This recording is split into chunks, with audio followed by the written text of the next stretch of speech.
अध्यक्ष मेरे भाई सचिन भाऊ,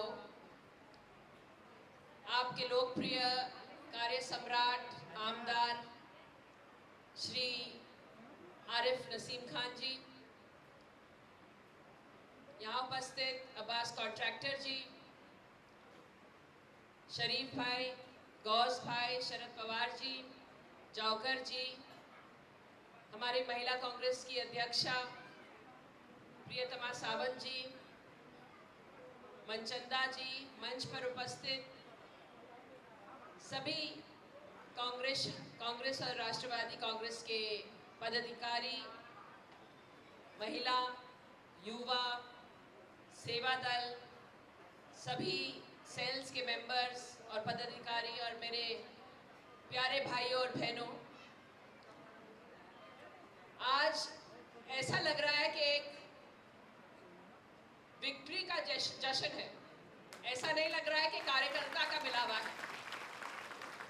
लेकिन मैं आप सबसे ये कहना चाहती हूँ कि और धन्यवाद देना चाहती हूँ हमारे आमदार का कि इन्होंने एक कांग्रेस की सेना बनाई है चांदीविली में,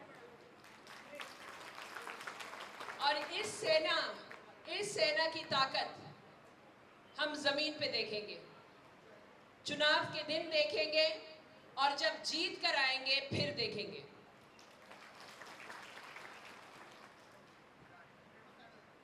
मेरे भाई मिलिंद देवरा जी ने भी आपसे संपर्क किया, सचिन भाऊ ने किया, मिलिंद देवरा जी ने,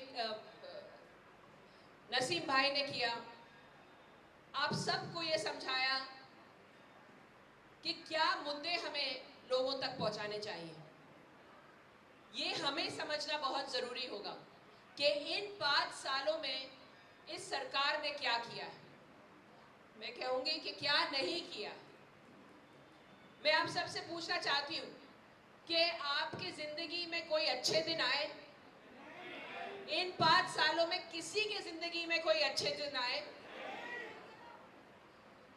लेकिन 2014 में एक बहुत बड़ा इश्तिहार आया।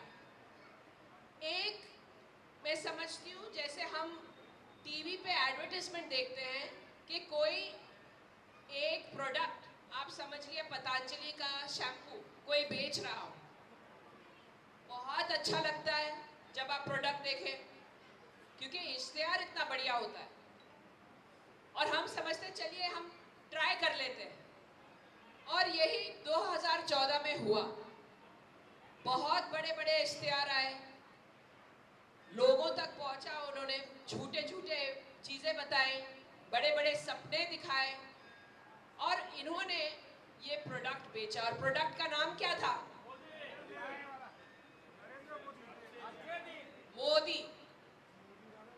उन्होंने एक ही इंसान को 2014 में बेचा, पार्टी नहीं, कुछ नहीं, एक इंसान को बेचा। जब लोग वोट देने गए, उन्होंने कैंडिडेट नहीं देखा, उन्होंने एक ही इंसान देखा और वही वोट दिया। तो उसी बुनियाद पर वो जीत कर आए। जब बहुमत से वो जीत कर आए, उन्होंने फिर देखा कि अब तो सत्ता हमारे हाथ में है, और वो भूल गए कि जो कुछ भी वादे हमने किए थे उसके बारे में भूल गए।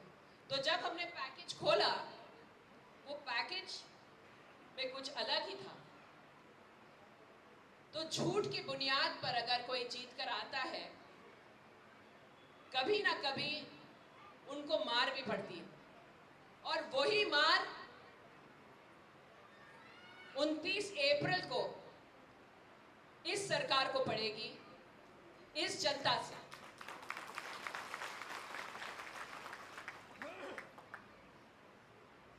जब नोटबंदी आई, उन्होंने क्या किया? उन्होंने पहले तो कहा लोगों को कि हम काला धन निकाल रहे हैं, इस पूरे सिस्टम से काला धन निकाल रहे हैं। तो बेचारे सभी गरीब जो बैंक की लाइन में खड़े थे, मिडिल क्लास लोग बैंक की लाइन में खड़े थे, सोचा ये तो हम अपने देश के लिए कर रहे हैं। तो क्या हो गया?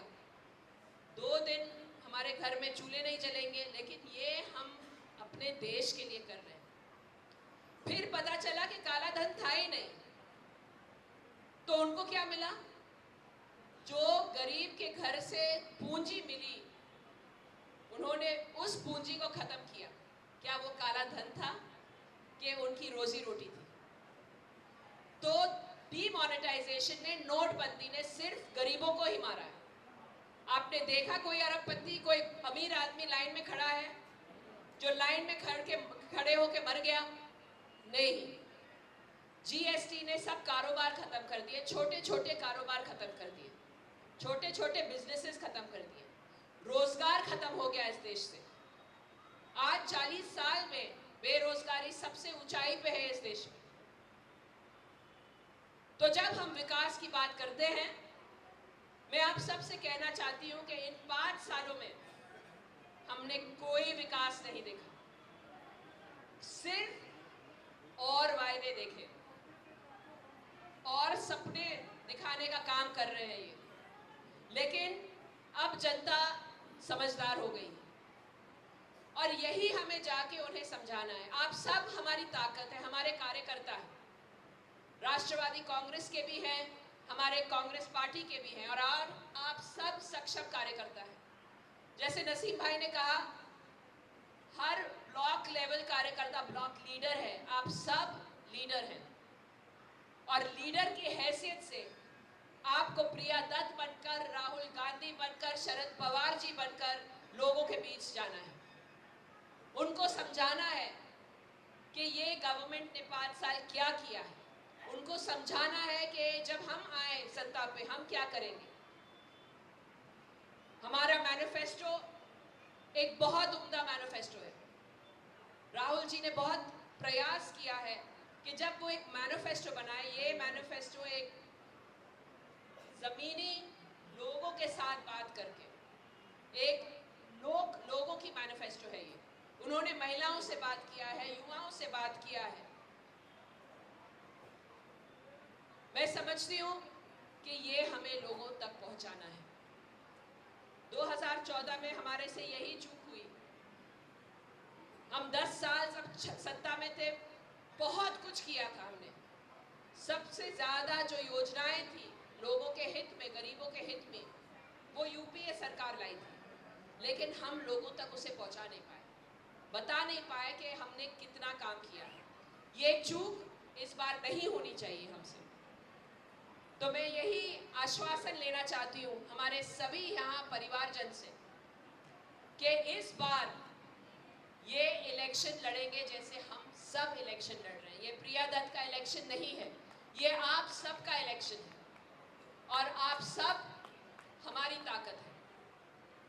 तो इस बार इनको दिखाना है कि ये ताकत क्या है, हमारी ताकत क्या है। तो आप सब हाथ ऊपर करके मुझे आश्वासन दीजिए कि आप सब हमारे साथ हैं।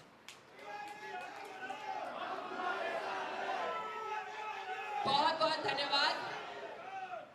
और इसी के साथ मैं कोशिश करूंगी एक शायरी।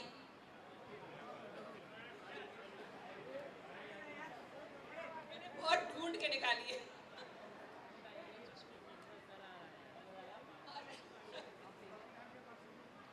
हम हमेशा कहते हैं कि हम हमेशा अमन और शांति में विश्वास करते हैं, हम नेगेटिव बोलना नहीं चाहते। और मैं समझती हूँ कि ये एक शेर है गालिब का, खुदा की मोहब्बत को फना कौन करेगा, खुदा की मोहब्बत को फना कौन करेगा, सभी बंदे नेक हों तो गुनाह कौन करेगा। ऐ खुदा मेरे दोस्तों को सलामत रखना, ऐ खुदा मेरे दोस्तों को सलामत रखना, वरना मेरी सलामती की दुआ कौन करेगा। और रखना मेरे दुश्मनों को भी महफूज, और रखना मेरे दुश्मनों को भी महफूज, वरना मेरे तेरे पास आने की दुआ कौन करेगा। बहुत बहुत शुक्रिया। जय हिंद, जय महाराष्ट्र, जय भीम। तव शुभ नामे जागे, तव शुभ